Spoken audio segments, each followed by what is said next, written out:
आज से लगभग 5000 साल पहले, जबकि द्वापर युग अपनी समाप्ति की ओर बढ़ रहा था और कलयुग आने को था, वो समय इस धरती के लिए बड़ा कठिन समय था। धर्म और धार्मिक मान्यताओं को दुष्टों ने धरती से समाप्त करने की ठान ली थी। तब धर्म की पुनर्स्थापना के लिए विष्णु ने धरती पर मानव रूप में जन्म लिया। विष्णु का ये अद्भुत अवतार परम योगी कृष्ण भी कहलाया और लीलाधर भी। श्री कृष्ण के साथ साथ बलराम ने भी अनेक दानवों को अपने बाहुबल से परास्त किया। कान्हा कहें या नटखट कृष्ण कन्हैया, इसके हर रूप पर मोहित था समूचा वृंदावन। एक नन्हा बालक तुम्हारे हाथ नहीं आ रहा है। अरे लोग तुम्हें शूरवीर कहते हैं। क्या ऐसा कोई नहीं जो उस छोटे से बालक को खोजकर उसका वध कर सके, या फिर ये काम भी मुझे खुद जाकर करना पड़ेगा? महाराज, मैं देखता हूँ, कोशिश करता हूँ। जाओ और अपने प्राणों को बचाने के लिए उस बालक को ढूंढो।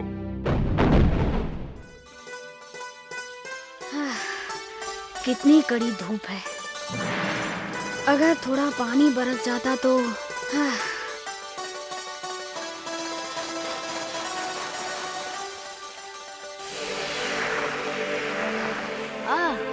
मारुतदेव, देवजनों ने आज इस ओर का रुख किस प्रकार किया?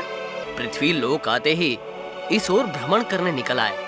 भ्रमण करने आए हैं तो गोवर्धन पर्वत अवश्य जाइए। अवश्य, क्यों ना आप दोनों भी हमारे साथ वहाँ चले। आप अपने रथ पर आइए, मैं और बलदाव स्वयं वहाँ पहुँच जाएंगे। तो ठीक है, गोवर्धन पर्वत के दूसरे छोर पर हम आपका इंतजार करेंगे। परंतु ये भी संभव है कि हम वहाँ आपसे पहले पहुँच जाएं। हमारे रथ से तेज आप वहाँ नहीं पहुँच सकते।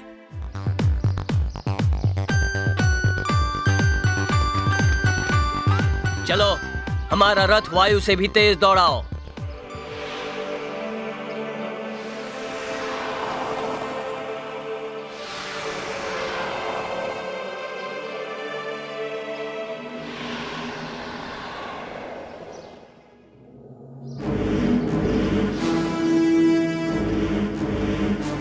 हवा में उड़ने वाला सोने का रथ।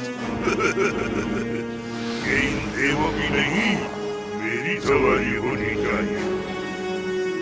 हाँ, ये क्या? ये रथ रुक क्यों गया? अहंकारी राक्षस!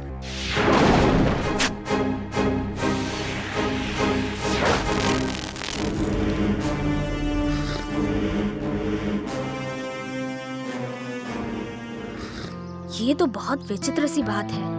हमें यहाँ आए बहुत समय हो गया, पर मारुत देव अभी तक यहाँ नहीं पहुँचे। उनका रथ तो वायु गति से आकाश में चलता है। वो रहा उनका रथ। ये कौन सा दो मुंह वाला राक्षस है जो उनके रथ में सवार है? मारुत देवों के रथ में सवार कौन हो तुम? और मारुत देव वो कहाँ हैं? वो सब मेरे पेट के अंदर है, जहाँ अब तुम भी जाने वाले हो। दुष्ट राक्षस, तेरा अंत अब निश्चित है।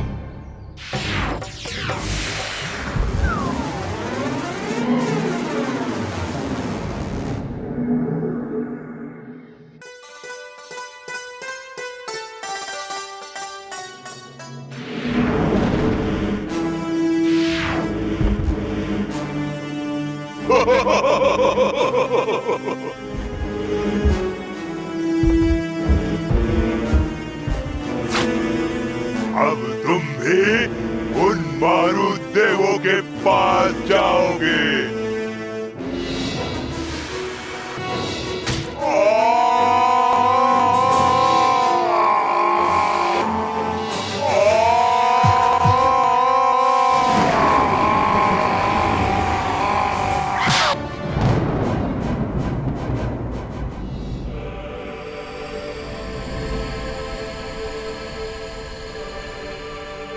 श्री कृष्ण और बलराम। हम सभी आपको सादर प्रणाम करते हैं।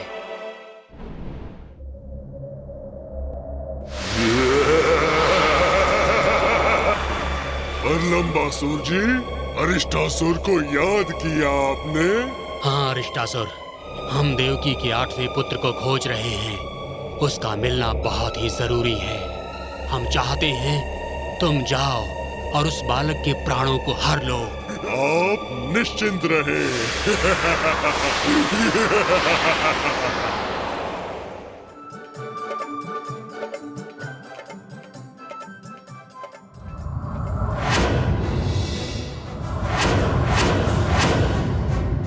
पता नहीं क्या है, भूकंप है या भूचाल है या तूफान आने को है। अरे भागो!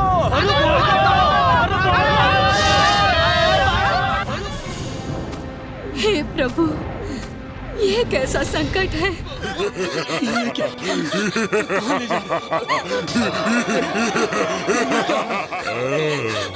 तुम ही नंद और यशोदा हो ना? बोलो बोलो, कहाँ है तुम्हारा पुत्र कृष्ण? वो तो बरसाने गया हुआ है। वो तो वृंदावन में है ही नहीं।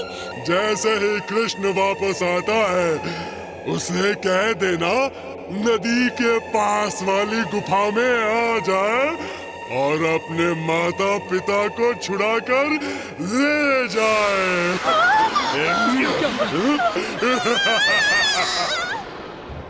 बाहर आ दुष्ट दानव!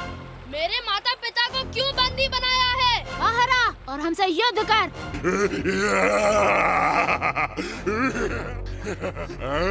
किससे युद्ध करूं? किससे? तुम दोनों से? पहले हमारे माता पिता को छोड़ दो, फिर युद्ध करना। अच्छा, लो।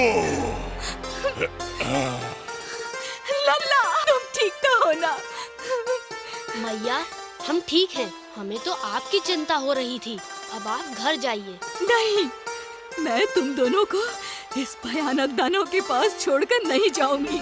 यशोदा, हमारे यहाँ रहने का ये दानव लाभ उठा सकता है।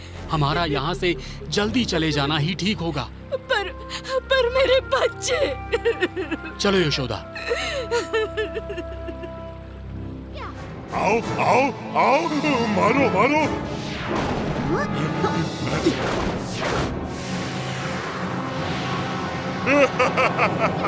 बलदाओ, ये कोई साधारण दानव नहीं है। ये तो महामायावी लगता है। ये मरेगा कैसे? नारायण नारायण। प्रणाम देवर्षि, क्या आप इस दानव को जानते हैं? नारायण नारायण, ये महामायावी दानव अरिष्टासुर है। इसे वरदान है कि हवा और जमीन पर नहीं मरेगा। इसे सिर्फ पानी में ले जाकर ही मारा जा सकता है। बलदाऊ, हमें इसे किसी तरह नदी में ले जाना होगा। अरे ओ दानव महाराज, जरा सुनिए तो सही। क्या है? बलदाऊ कह रहे थे कि पहले कुछ भोजन हो जाए, फिर लड़ेंगे आराम से। हाँ हाँ, लड़ लड़ कर आपको भी तो भूख लगाई होगी, है ना? भूख तो मुझे भी लगी है, पर यहाँ खाना कहाँ है? लीजिए।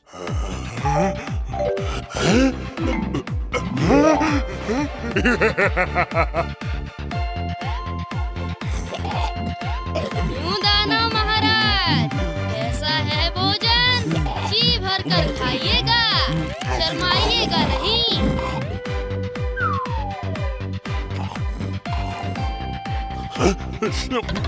मुझे पानी ला कर दो जल्दी। वो देखिए, पहाड़ से नीचे वो रही नदी। पानी पानी।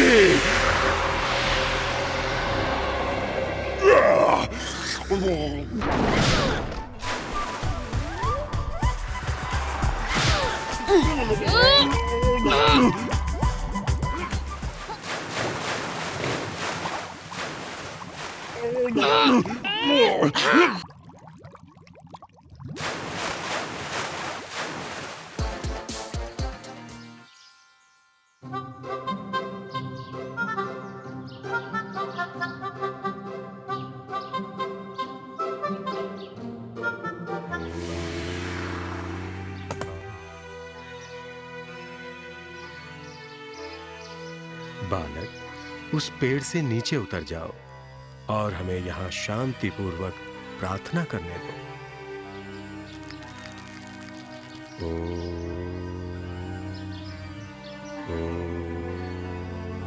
वाह, क्या सुंदर कमंडल है। बालक, हमारा कमंडल वापस रख दो। बिल्कुल नहीं, इसे तो मैं अपने साथ अपने घर ले जा रहा हूँ। ले जाओ और हमें यहाँ एकांत में छोड़ दो। ठीक है।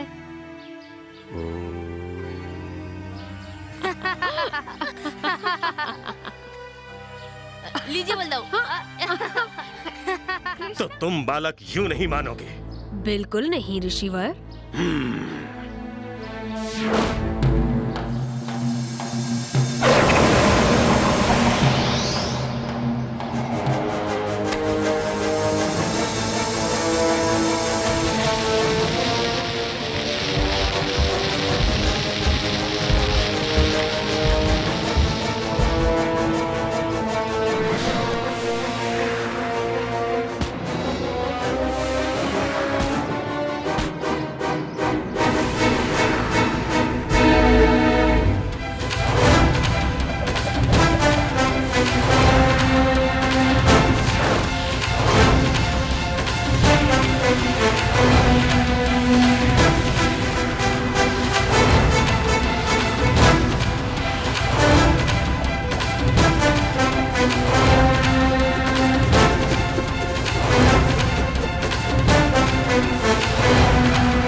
ज्ञान और अहंकार में बहकर स्वयं को सर्वशक्तिमान समझ बैठा था, परंतु आपने मेरा अहंकार नष्ट कर मुझे फिर से शालीनता का मार्ग दिखाया।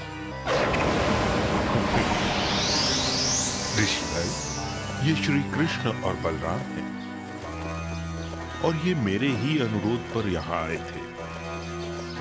मुझे प्रसन्नता है कि इन्होंने यहाँ आकर आपको अहंकार मुक्त कर दिया। हम आपके तप और बलिदान से अत्यंत प्रसन्न हैं।